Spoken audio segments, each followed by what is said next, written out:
जय हिंद फ्रेंड्स। तो आज की इस वीडियो में आप लोग यानी स्टेट ऑफ बीइंग और स्टेट ऑफ पोजीशन में अंतर समझेंगे, है ना, कि क्या अंतर होता है दोनों में।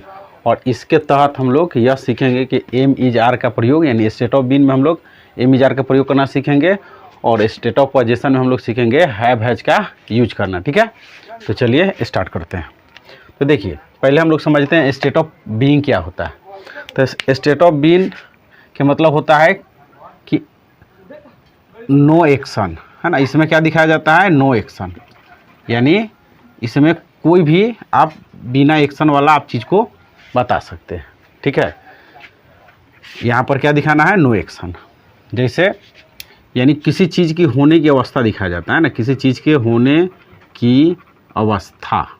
ठीक है, यानी अब नो एक्शन बोले तो कोई एक्शन, इसमें एक्शन नहीं होगा। जैसे मान लीजिए कि हम बोल रहे हैं तो एक एक्शन है, आप देख रहे हो ये एक्शन है, खाना एक्शन है, दौड़ना एक्शन है, काम करना एक्शन है। तो इसमें हम लोग यह बताएंगे कि कोई चीज़ अच्छा है या बुरा है, या तो मोटा है या तो पतला है, काला है गोरा है, लंबा है छोटा है। ठीक है, और किसी का नाम बताएंगे इसमें। तो इसमें हम किसी चीज़ की होने की अवस्था दिखाएंगे, इसमें कोई एक्शन की बात नहीं होगा। ठीक है, तो उसको हम एम इज आर के प्रयोग से बोलेंगे। या तो आप इसमें यह देख सकते हैं, केवल इसमें क्या होता है कि कोई भी आप नाम बोलिए। ठीक है ना, नेम, NAME, नेम, यानी कोई भी आपको नाम को केवल बताना है। यानी दुनिया में जो भी चीज़ है ना, संसार में कोई भी चीज़ है उसका तो कोई ना कोई नाम है ना कुछ उसका नाम रखा गया है। ठीक है, उसका नाम है, तो उस नाम को आपको बताना होगा प्रेजेंट में, तो आपको एम इज आर का प्रयोग करना होगा। तो हम लोग जानते हैं कि एम माई के साथ क्या लगाना है आपको? एम। ठीक है, अगर कोई सिंगुलर है ना, सिंगुलर सब्जेक्ट हो, यानी एक वचन है ना, एक वचन कर्ता, एक वचन यानी करने वाला जो है ना, करने वाला एक हो, यानी कोई चीज़ एक का बोध हो, तो उसमें आपको है ना इज लगाना होगा। क्या लगाएंगे? इज। और प्लुरल सब्जेक्ट में यानी बहुवचन, ठीक है, बहुवचन कर्ता यानी 2, 3, जहाँ पर दो या दो से अधिक के बात होगा वहाँ पर आपको आर लगेगा। क्या लगेगा? आर। ठीक है, तो इसमें हम लोग कोई भी आप नाम बता सकते हो, या तो इसमें नो एक्शन वाला कोई चीज़ बता सकते हो। ठीक है, और इसका स्टेट ऑफ बीइंग का मतलब होता है किसी चीज़ के होने की अवस्था। जैसे इसमें हम लोग चलते हैं, इसका पैटर्न है बनाने का subject plus am is are plus भर में, सॉरी, यहाँ लिख सकते हैं आप नाउन या तो एडजेक्टिव। ठीक है,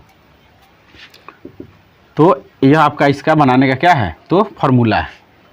और इसके तहत हम लोग क्या करेंगे कि अब देखिए, आपको इसमें बताना है कोई भी चीज़ जो नॉन एक्शन हो, यानी जिसमें कोई एक्शन नहीं हो। अब इसमें आप बता सकते हो, जैसे कोई भी नाम बता सकते हैं। जैसे बताइए, अच्छा क्या है? एक तो अवस्था है कि कोई आदमी क्या है, तो अच्छा है। ठीक है, मोटा है, लंबा है, पतला है। ठीक है, और इसमें काला है, गोरा है, इस तरह की चीज़ आप बता सकते हो। तो देखिए इसमें कैसे बनेगा, तो मान लीजिए कोई भी आप नाम लीजिए, जैसे वह राम है। ठीक है, तो देखिए यहाँ पर हम क्या लिखें? नाम लिखें ना, तो वह के साथ होगा that is Ram, that is Ram. या तो यहाँ पर यह भी बना सकते हैं, ही इज क्या? ही इज राम, वह राम है। ठीक है, उसी तरह से आप लिख सकते हो कि यह है ना, यह मेरा घर है, यह मेरा घर है। तो यहाँ पर हम क्या बताना है कि कोई ना कोई नाम ही बता रहे हैं, कोई एक्शन नहीं इसमें। तो क्या होगा? This is my house, this is my house. ठीक है, वह अच्छा है, क्या है? वह अच्छा है। तो इसमें हो गया आपका क्या? He is good, he is good. उसी तरह से आप बना सकते हो, तुम अच्छे हो। क्या हो? तुम अच्छे हो, तुम अच्छे हो, तो हो जाएगा यू आर गुड। ठीक है, और यहाँ पर लिख देंगे कि मैं, है ना, मैं लड़का हूँ, तो आप इसको बना सकते हैं आई एम ए बॉय। तो इसमें आप कोई भी चीज़ आप नाम सोच सकते हो। यानी दुनिया के देखिए, यह टोपी है तो दिस इज टोपी, यह मार्कल है, दिस इज मार्कल, यह टी शर्ट है तो दिस इज टी शर्ट, या आप माइक है, दिस इज माइक। अगर वह है तो डैट लगा दीजिए, है ना। चाहे किसी का नाम बता सकते हो, आप राम हो, यू आर राम। वह सीता है, सी सीता, है ना। चाहे यह कलम है, दिस इज पेन, वह मोटा है, दिस मतलब ही इज फैट, वह राम है, राम का भाई है, मतलब क्या हो तो आप इसमें किसी का दर्शा सकते हो। जैसे यह मेरा भाई है, दिस इज माई ब्रदर, वह तुम्हारा भाई, दिस इज योर ब्रदर, है ना। यह तुम्हारा है, दिस इज योर्स, यह मेरा है, दिस इज माइन। और इसमें कोई रिलेटिव बता सकते हो, है ना, या तो आप कोई भी नाम इसमें आप गिना सकते हैं। कोई भी नाम को बताना है, जैसे मान लीजिए कि बोर्ड है तो क्या आप बोलिएगा, दिस इज बोर्ड, ठीक है, दिस इज बोर्ड। अगर मान लीजिए कि अगर कुर्सी है कहीं तो आप बता रहे हो तो दिस इज चेयर, यानी कोई भी नाम हो, यानी बिना एक्शन वाला कोई दुनिया में कुछ न कुछ के तो नाम है ना। तो जितना नाम है उसको बताने के लिए इमेजर का प्रयोग कर सकते हैं प्रेजेंट टाइम में, ठीक है।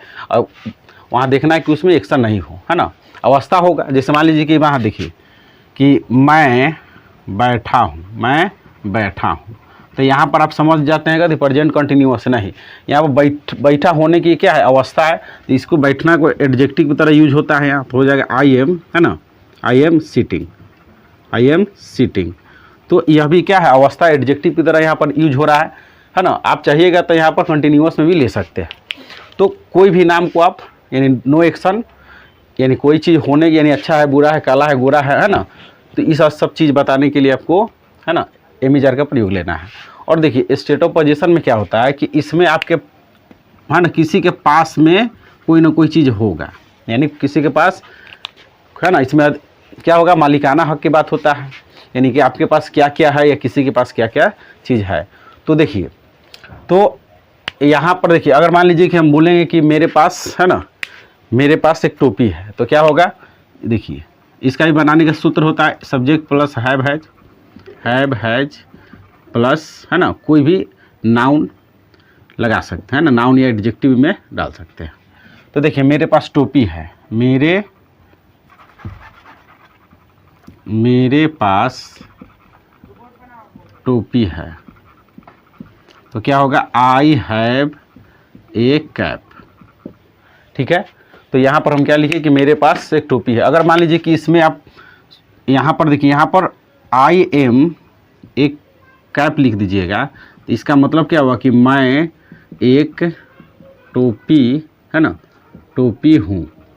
इसका मतलब क्या होगा कि मैं एक टोपी हूँ। और किसी चीज़ किसी के पास है, उसको पास है किसी के चीज़, है ना, तो उसको पास में बताने के लिए हैव हैज का आप यूज करिएगा, है ना, कि मेरे पास क्या क्या चीज़ है, मेरे पास जो भी चीज़ है, टी शर्ट है, पंखा है, टोपी है, कलम है ना, पैसा है, चप्पल है, जूता है, घर है ना, भाई है, यानी आपके पास कुछ भी है प्रेजेंट में तो उसको हैव हैज के प्रयोग से बनाएंगे, ठीक है। अब मान लीजिए किसी के पास, मान लीजिए चलो मेरे पास गाय है, मेरे पास क्या है, गाय है, यानी यहाँ कहने का मतलब है कि आप गाय नहीं हो बल्कि आप एक गाय रखते हो, ठीक है। तो पास होने के लिए हैव हैज का प्रयोग करेंगे, और कोई नाम को बताने के लिए, ठीक है, कि मान कि लाल है, पीला है, काला है, तो उसके लिए एमिजार का प्रयोग करते हैं। तो देखिए मेरे पास क्या है, गाय है, तो बोलेंगे आई हैव ए काऊ, मेरे पास एक क्या है, तो गाय है। उसी तरह से हम बोल सकते हैं कि मेरे पास, है ना, मेरे पास दो, है ना, दो आँख है, मेरे पास दो आँख है। जैसे मान लीजिए कि मेरे पास क्या है, देखिए दो आँख है, दो कान है, दो हाथ है, दो पैर है, ठीक है। मेरे पास 32 तित है, दांत है, एक जीभ है, यानी कोई भी चीज़ आपके पास हो, ठीक है। मेरे पास मार्कल है, माइक है, घर है, गाड़ी है ना, कुछ भी किसी के पास प्रेजेंट में है तो उसमें हैव हैज लगेगा। जैसे मान लीजिए राम के पास एक भाई है तो राम हैज ए ब्रदर, अगर दो बहन है तो राम हैज 2 सिस्टर, यानी कुछ भी किसी के पास है प्रेजेंट में तो उसमें हैव हैज का प्रयोग करते हैं। तो देखिए मेरे पास दो आँख है तो आई हैव 2, है ना, 2 आइज। उसी तरह से हम लिखेंगे कि आपके पास एक मोबाइल है, आपके पास एक मोबाइल, है ना, मोबाइल है, तो इसमें हो जाएगा देखिए आपके पास है तो यू, ठीक है, यू हैव ए मोबाइल। तो इस तरह से आप, है ना, दोनों में अंतर समझ चुके होंगे कि किसी के पास प्रेजेंट में कुछ भी है तो अगर यहाँ पर सिंगुलर होगा, ठीक है, देखिए हैज का प्रयोग सिंगुलर के लिए करेंगे, सिंगुलर क्या, सब्जेक्ट, और हैव का प्रयोग करेंगे प्लुरल सब्जेक्ट। जैसे मैं है ना, राम और श्याम के, जैसे मान लीजिए कि यहाँ पुलर सब्जेक्ट में क्या है लग रहा है ना। और जैसे मान लीजिए कि यहाँ पर हम बोलेंगे राम के पास, है ना, राम के पास दो, है ना, राम के पास दो गाड़ी है। मान लीजिए कि इस तरह से राम के पास क्या है, 2 गाड़ी। तो राम यहाँ सिंगुलर सब्जेक्ट हुआ, तो राम हैज 2 कार्स। तो अगर सिंगुलर सब्जेक्ट होगा, ठीक है, तो उसके साथ आपको हैज लगाना है और पुलर सब्जेक्ट के साथ आपको हैव लगाना है। तो चलिए एकदम फिर से समझते हैं। देखिए स्टेट ऑफ बीइंग क्या होता है, होने की अवस्था होता है, इसमें कोई एक्शन नहीं होता है, कुछ भी चीज़ है ना, यानी एक इससे समझना, यहाँ सीधे ही किसको बात करता है, नाम का, यानी जो भी चीज़ है नाउन की बात करता है, NUN नाउन, और या तो एडजेक्टिव। यानी इसमें क्या होता है, कोई भी चीज़ के तो नाम पड़ा है, धरती पर कोई भी चीज़ है, जैसे बॉल है, पंखा है, करकट है ना, घर है, कुछ भी कोई नाम है, और उसमें आपको यह देखना है कि उसमें एक्शन नहीं है, तो उसमें आपको प्रेजेंट में है तो एमिजा लगाना है। जैसे मान लीजिए कि वह सीता है, तो क्या होगा, सी इज सीता, ठीक है। यह नदी है, दिस इज रिवर, पानी है तो दिस इज वाटर, खाना है, दिस इज फूड। तो कोई भी चीज़ नाम है, ठीक है, उसमें एक्शन नहीं है तो एमिजा लगाइए। और कोई भी किसी की चीज़ पास है, जैसे मान लीजिए मेरे पास बुखार है तो आई हैव ए फीवर हो जाएगा, ठीक है। तो किसी के पास कुछ भी है प्रेजेंट में तो उसके लिए हैव हैज का प्रयोग करेंगे, ठीक है। और कोई भी नाम है, देखिए यहाँ भी आपको, यहाँ देखिए, यहाँ पर हम कह सकते हैं कि वह राम का भाई है, वह राम का क्या है, तो भाई है। तो यहाँ नाम है तो क्या हो गया, तो ही इज राम्स ब्रदर, ठीक है। तो यहाँ पर, ठीक है, वह राम के भाई है, यहाँ पर क्या बताया जा रहा है, तो यहाँ पर पास के सेंस नहीं है कि वह, है ना, यहाँ पर बताया जा रहा है कि वह राम का भाई है, एक रिलेशन बताया जा रहा है। तो कोई भी रिलेशन हो तो उसमें हम एमिजार का प्रयोग करते हैं। लेकिन हम बोलेंगे राम के पास 2 कार है, राम के पास 2 पेड़ है, राम के पास 2 गाय है, तो उसके लिए आपको हैव हैज का प्रयोग करना होगा। तो उम्मीद है कि यह वीडियो से आपको बहुत हेल्प मिला होगा। तो अगर आपको यह वीडियो अच्छा लगा है तो मेरे चैनल को सब्सक्राइब करें और कमेंट करें कि आपको यह वीडियो कैसा लगा। जय हिंद, जय भारत।